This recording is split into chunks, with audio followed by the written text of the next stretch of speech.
New year Mukesh Ambani के लिए कितना हैप्पी रहा ये तो नहीं पता, लेकिन शॉकिंग जरूर रह गया। साल 2026 की शुरुआत में ही मुकेश अंबानी की रिलायंस इंडस्ट्रीज को बड़ा झटका लगा है। सिर्फ कुछ ही दिनों में करीब 1,40,000 करोड़ रुपए का मार्केट कैप साफ हो गया।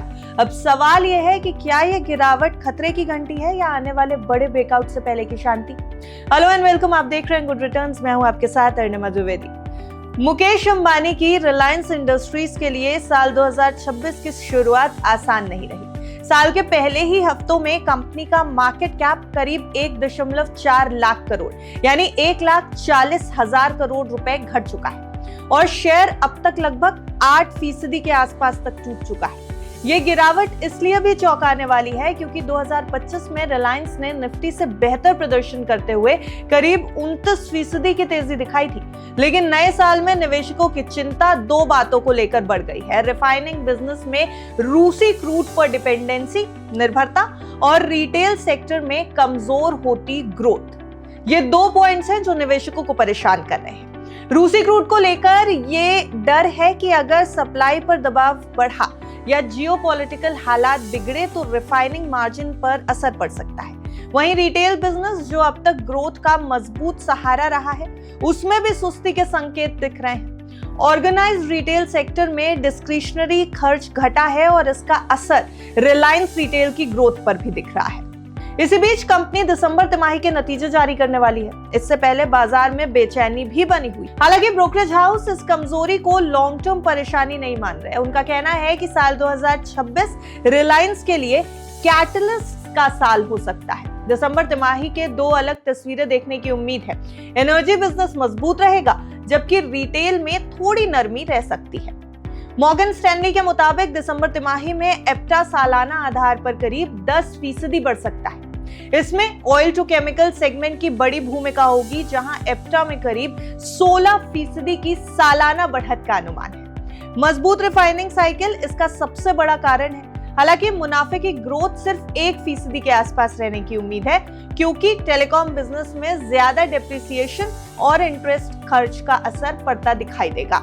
गोल्डमैन सैक्स का अनुमान माने तो O2C सेगमेंट में एप्टा तिमाही आधार पर 11% और सालाना आधार पर 16% बढ़ सकता है। मजबूत रिफाइनिंग कमाई पेट्रोकेमिकल्स में कमजोरी की भरपाई कर देगी।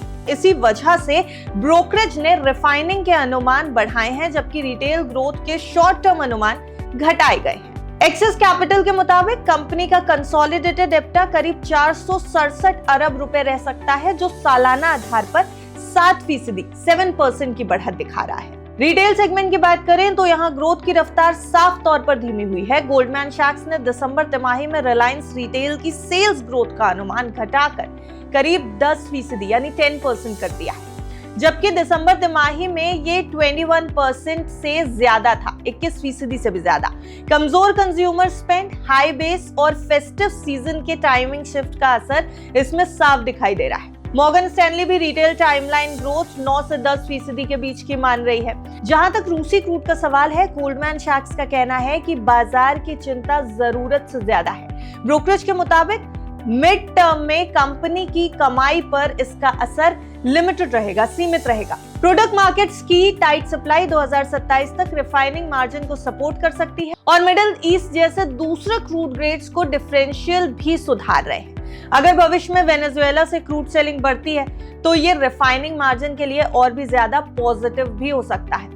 अब निवेशकों की नजर 2026 के बड़े ट्रिगर्स पर है। ब्रोकरेजेस का मानना है कि जियो की संभावित लिस्टिंग, मोबाइल टैरिफ में बढ़ोतरी और फिक्स्ड वायरलेस एक्सेस बिजनेस का एक्सपेंशन शेयर के लिए बड़े गेम चेंजर बन सकते हैं। जेफरीज के मुताबिक वित्त वर्ष 2027 में जियो की रेवेन्यू ग्रोथ करीब 22% रह सकती है। 22% की ग्रोथ जेफरीज एस्टिमेट कर रहा है और एप्टा ग्रोथ को 28% तक जाने के अनुमान लगा रहा है। फ्री कैश फ्लो में 65% सालाना बढ़त का अनुमान। इसके अलावा वित्त वर्ष 2027 रिटेल में दोबारा mid tin growth, FMCG, new energy और डेटा सेंटर बिजनेस में वैल्यू डिस्कवरी जैसे फैक्टर्स भी बेहद अहम रहेंगे।